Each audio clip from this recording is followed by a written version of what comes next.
Welcome to Ellis B. Feaster's Radio Aircheck and Classic TV channel.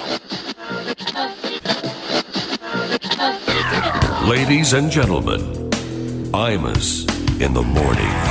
So I called Bernie at 3:30. I said, I can't do this. I'm so sick. And then about a half hour later, I started feeling better. I started calling back. How many times I call you, Bernie? 3 or 4 times? Something like that, yes. So now I'm up here, but man, I don't think for long. Well, first of all, the good news is that there's a leader of Hamas who accidentally shot himself in the head. And of course, he's deader, and well, Bye-bye. But, well, how do you do that? Well, I mean, you accidentally shoot yourself in the head? Looking down the barrel, see if it's loaded. let me see what's blocking this barrel. And now the president, the expectations, of course, were so low.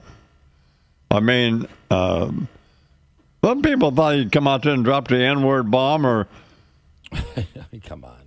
I'm going to grab him by the pussy. Grab him by the pussy. Yeah. But he didn't do any of that. I thought he was terrific. He was.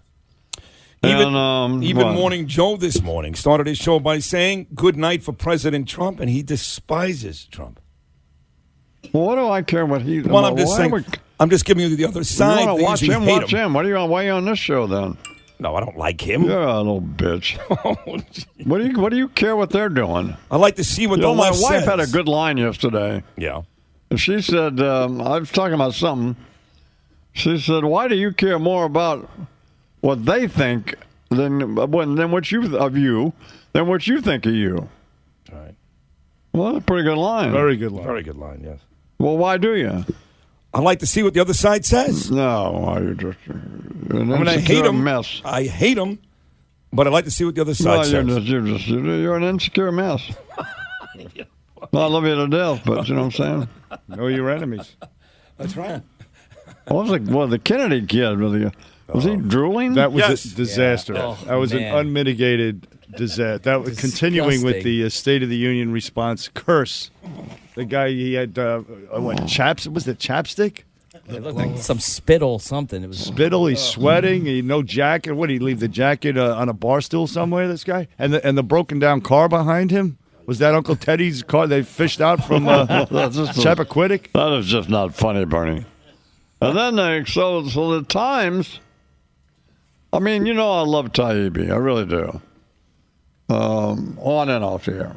But, I mean, it's so pathetic.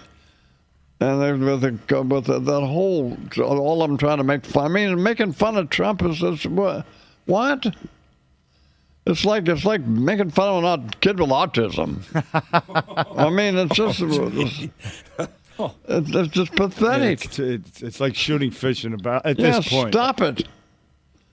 Didn't a boy look like he lost weight, didn't he? Well, yeah, he looked good. His hair looked good. Boy, he's grotesque, but well, what did the Times do? They couldn't say. So they go, well, we're going to fact check it. So here's their fact checking. First item, economy.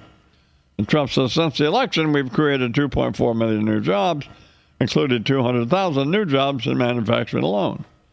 So the Times says, man, I'm telling you, I'm really sick. The Times says, the math is correct, but context matters. No, it doesn't. It's already an hour and 20 minutes. Doesn't mean any context. So first 4 or 5 items. Next item, African-American unemployment stands at the lowest rate ever recorded. Did you see all the African-Americans just sat on their hands? Yes. Why? Looked miserable and angry. Why? And so the Times writes, true, but needs context. Okay. I mean, it's just... they just can't simply say, and nobody's more critical of him than I am, but it's a good speech. Just let it go. Let it go. So anyway, I know you got to be sick of me coming in here talking about how horrible I feel.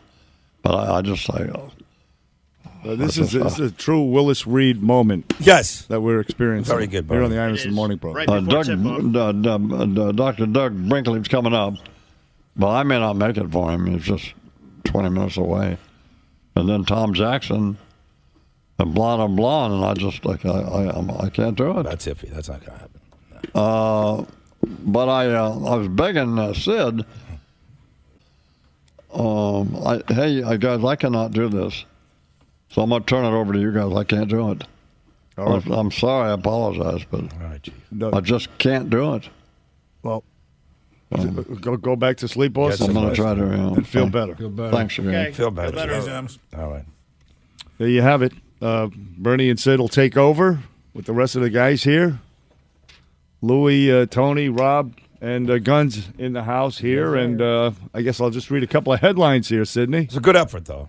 Like It you was said, it Willis was. Reed. Listen, he did. He called me up, as he said, I would say close to 4 o'clock in the morning. And then Yeah. about 3 or 4 times after that. Yeah. I can make it. I can't make it. And Yeah. then just a little more of the same right now. You Willis, just heard it. Like Willis got the team going. Couple Right. of buckets. Exactly. That's it. That's all it took. Got a couple of buckets, yes. right in the beginning. All right, so Lewis Moved Clyde. them. Yep. So I guess we'll still talk to Doug Brinkley at the bottom of the hour. Why the hell not? Hey, Bernie, how's he doing? Hey, all I gotta right. tell you, All right. I live near IMAX. Should I run over Maybe there? I'll bring some chicken soup over.